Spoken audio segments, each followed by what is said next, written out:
whoever did this, I can kill it.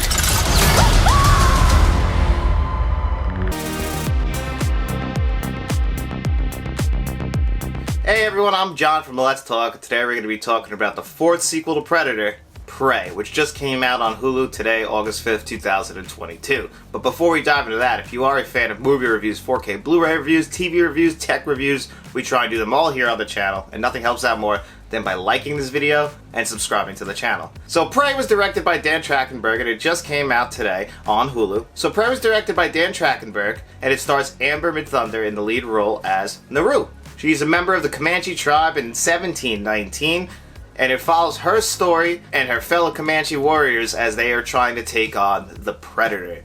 Now, we know about the Predator that what he likes to do is he goes to Earth, and he wants to hunt. He hunts humans. It's a different take on one of the most famous stories ever, the world's most dangerous game, hunting humans. And the Predator, that's what he does. He hunts humans, not for necessity, but for sport. He wants the competition. For him, this is all it's about. It's basically about enjoying himself. It's about the thrill of the hunt.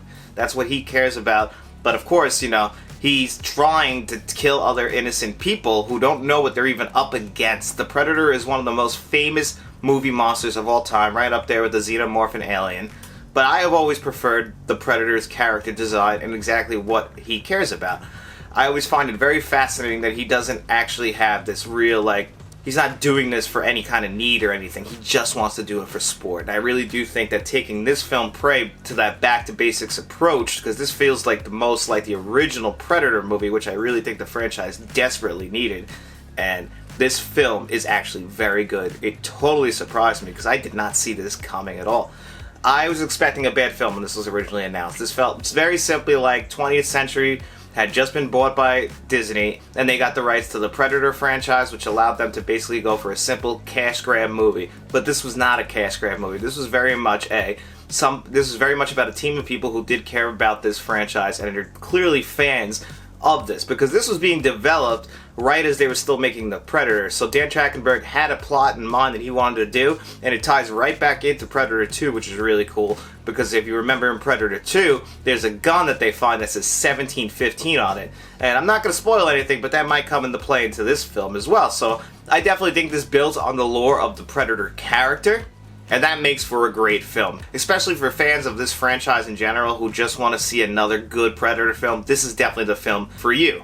And Amber Midthunder, who did a great job in the lead role, I was blown away by her performance. Her character arc is really awesome in the story. I would say that the plot of this movie is very simple, and I think you can figure out how this plot is going to end up, especially if you've watched other Predator movies. There's nothing too surprising in this movie. It's actually a very simple tale.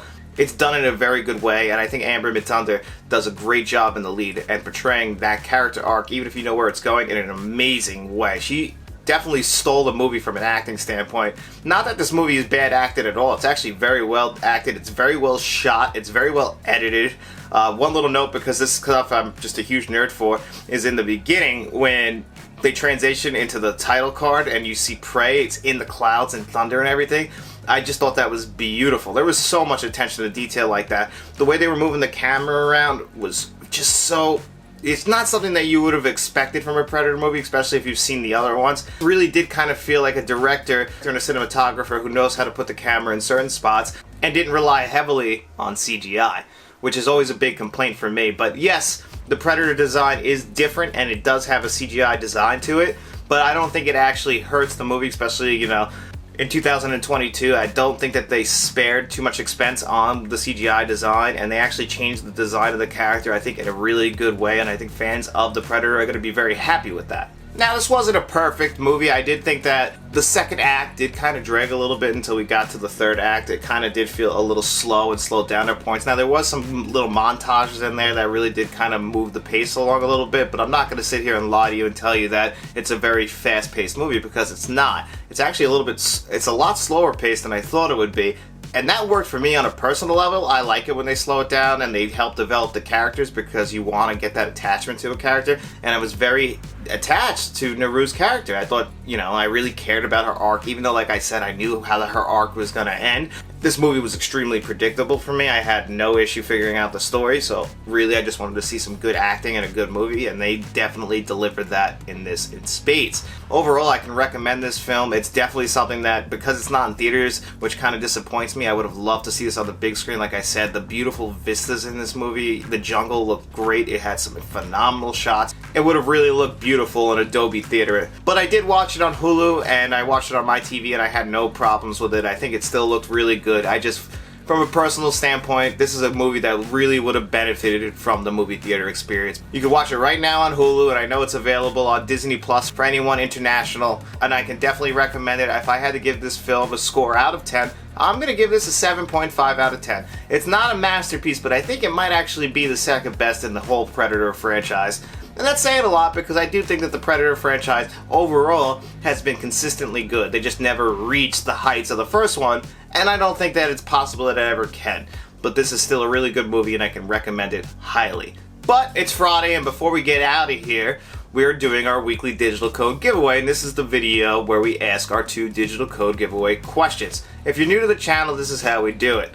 Every Friday I'm going to come on here and I'm going to ask 2 questions, and all you have to do is answer one of those questions and you're automatically entered into our digital code giveaway. On your screen you're going to see 32 digital codes that are available. This week we're going to have 2 winners, so I'm going to spin a wheel twice, and that's going to be in Monday's video, and those 2 winners will have their choice of these digital codes that you see before you. But what are these week's digital code giveaway questions?